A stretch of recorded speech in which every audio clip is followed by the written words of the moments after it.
नमस्ते, मेरा नाम है हिरणजीत चड्ढा। खोद दूंगा गड्ढा, क्योंकि नेवले के हेडफोन पहनने से मछली लैपटॉप पर हिंदी टाइपिंग नहीं करती है। समझ रहे हो ना? मुझे पता है आप सब लोग अच्छे होंगे, बढ़िया होंगे, उम्मीद के किरण में होंगे। जो भी कर रहे होंगे सही कर रहे होंगे।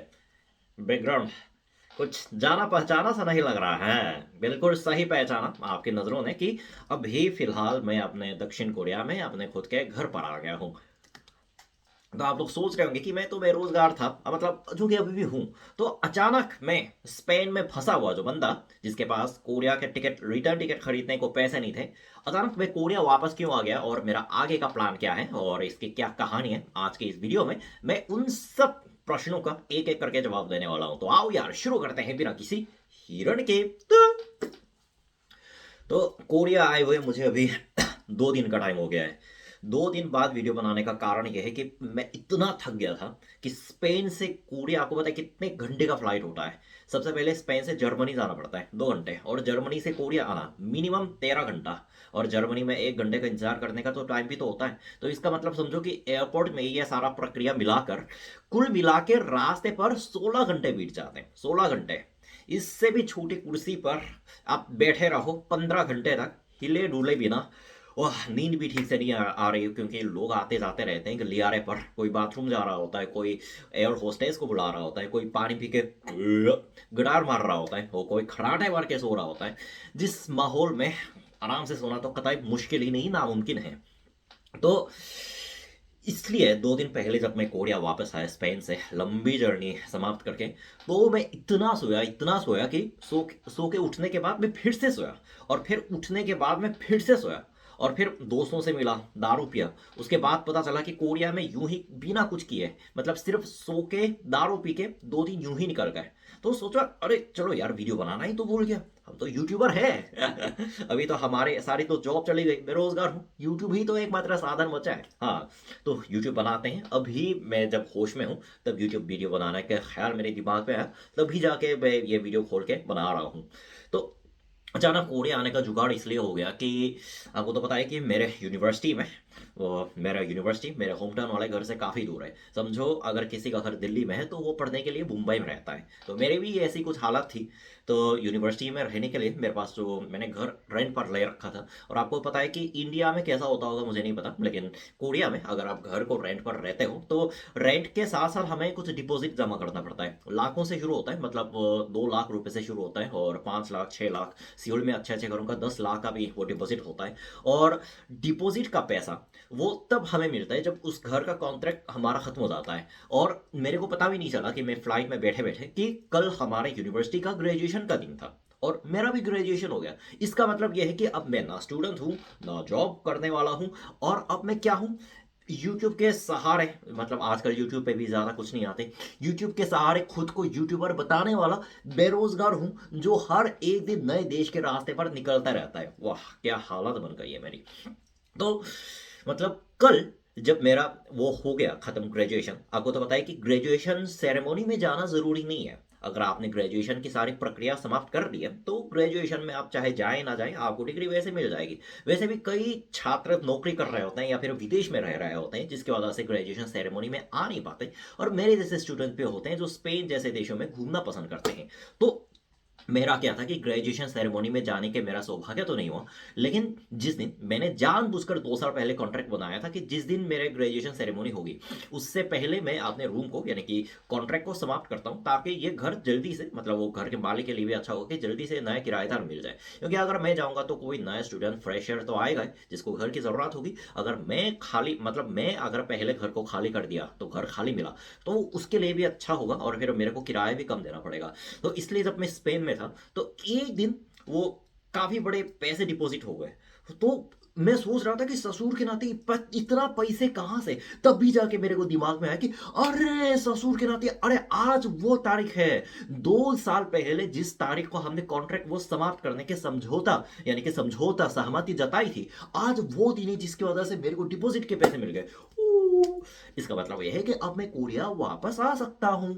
तो मैंने तुरंत टिकट करके अभी कोरिया वापस आ गया, जिसकी वजह से अभी आप लोगों के सामने पूरे होश हवास में वीडियो बना रहा हूँ। तो आप लोग यहाँ तक तो सुन लिए कि अभी मैंने बेरोजगारी में कोरिया आने का जुगाड़ कैसे किया, लेकिन ये सुनना बाकी है कि अभी आगे का मेरा क्या प्लान है बेरोजगारी में। तो अभी मेरा प्लान यह है कि मैंने पिछले साल लाओस, जो कि थाईलैंड के बारे में तो आप सब लोग जानते होंगे, बहुत सारे इंडियन लोग जानते हैं। थाईलैंड के ऊपर एक देश है लाओस करके, जो कि अपने प्राकृतिक सौंदर्य के लिए पूरे दुनिया में जाना जाता है। तो पिछले साल मैंने वहां का टिकट बड़े सस्ते में कराया था। अगर उसको रिफंड करूंगा तो उसका रिफंड का एक तो अर्जी खारिज कर दिया जाएगा और रिफंड के मेरे को पैसे भी नहीं मिलेंगे। तो मैं जा रहा हूं बहुत ही कम दिन में, शायद 5 दिन बाद मैं लाओस जा रहा हूं। और आपको तो पता है कि लाओस के नीचे थाईलैंड है, जहां पे मैं 5 बार ऑलरेडी जा चुका हूं, लेकिन वहां से फिर से जाना है क्योंकि मेरे को अब मैंने मन बना लिया है हिमालय जाने का। नेपाल के हिमालय गांव में रहने का मेरा बचपन से सपना था। हालांकि मैं नेपाल एक बार जा चुका हूं, लेकिन उसी टाइम ना हिमालय तक जाने के मेरे सौभाग्य नहीं हुआ। तो इस बार मेरा कामना यह है कि नेपाल में जाकर कुछ दिन हिमालय के गांव में स्पेंड करूंगा, कुछ नहीं करूंगा। बेरोजगारी में इससे अच्छा काम क्या हो सकता है? हिमालय के सामने बैठो, नेपाल के ट्रेडिशनल घर में रहो, चाय पियो, लोगों से बात करो, कुछ ना सोचो भाई। हो सकता है इंडियन भाई भी मिल जाए। और नेपाल से मेरा अगला टारगेट क्या है आपको तो पता ही होगा, सरजमीन है तुर्किया। बिल्कुल, तुर्किया, जहां पे मैं 4 बार जा चुका हूं, लेकिन अब 5वीं बार होगी, क्योंकि वहां के मटन के स्वाद और वहां के लड़कियों की मेहमान नवाजी और वहां के इस्लामिक आर्किटेक्चर, इन तीनों का कोई जवाब ही नहीं है। और आपको तो पता है कि नेपाल से तुर्की जाने का टिकट बड़ा सस्ता मिलता है, बड़ा ही सस्ता। और तुर्की के बाद आप लोग यहां तक सुनने के बाद जो मेरे को जानते हैं, अंदाजा लगा ही चुके होंगे कि कहां जा रहा हूं। भाई तुर्की के सीधे बाद यूरोप शुरू हो जाता है। रोमानिया हो गया, बुल्गारिया हो गया, जॉर्जिया हो गया, और कितने सारे ना जाने ऐसे देश हैं जो ईस्ट यूरोप में मैं जाना चाहता हूं लेकिन जा नहीं पाया। तुर्की से बस एक ट्रेन मारने से या फिर एक, क्या बोलते हैं उसको, 5,000 के टिकट से आपको यूरोप के किसी भी देश का फ्लाइट आसानी से मिल जाएगी। तो मेरा प्लान यह है कि तुर्की जाने के बाद मैं अपनी लाइफ का 5वां यूरोप ट्रिप करने वाला हूं। लेकिन इस बार ऐसे देश में जाऊंगा जहां पे या तो मैं नहीं गया हूं, या फिर जहां पे बहुत छोटे छोटे गांव हो, जहां पे बैठकर मैं थोड़ा सा अच्छा सा टाइम स्पेंड कर सकूं।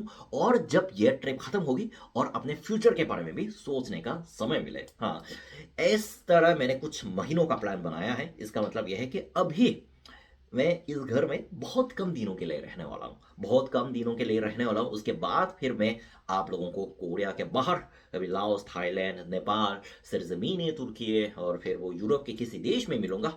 और जाहिर सी बात है कि उस टाइम भी वीडियो आते रहेंगे। और अभी बात यह है कि इस वाले घर में आकर ना, वो मुझे बहुत ही गर्मी महसूस होती है, क्योंकि यहाँ पे हीटिंग सिस्टम इतना अच्छा है कि यूरोप में घर में हीटिंग सिस्टम है ही नहीं कि बिना हीटिंग सिस्टम के वहाँ पे जब चलते हो ना, तो ऐसा लगता है कि मैं बर्फ के तले के ऊपर चल रहा हूँ। लेकिन यहाँ पे आकर, अपने घर में वापस आकर, मुझे जो सबसे अच्छी बात लगी वो यह है कि कोरिया के घर की हीटिंग सिस्टम, और उन सबसे बढ़कर मैंने कोरियन खाना बहुत ज़्यादा मिस किया, बहुत ज़्यादा। वैसे स्पेन का खाना अच्छा होता है कोरियंस के लिए, यूरोप का सबसे सही खाना स्पेन का होता है, लेकिन फिर भी अपने देश का खाना तो अपना ही होता है। इंडियन लोग भी बाहर जाकर इंडियन खाने को ही ढूंढते हैं, ठीक वैसे ही हम भी अपने देश के खाने को मिस करते हैं। आखिरकार मिट्टी तो कोरिया की है मेरी। तो इस तरह दोस्तों के साथ जब दारू पी रहा था तो ढेर सारा कोरियन चिकन, कोरियन नूडल्स और फिर कोरियन बीबीक्यू भी खाऊंगा जब तक कोरिया में हूँ।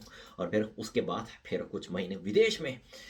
अब देखते हैं इस तरह की जिंदगी और कब तक जी सकता हूँ। लेकिन जैसे कहते हैं ना, जब तक तुम्हारे पास जवानी की ताकत हो तब तक तुमको दुनिया में अपने छाप छोड़ते रहना चाहिए।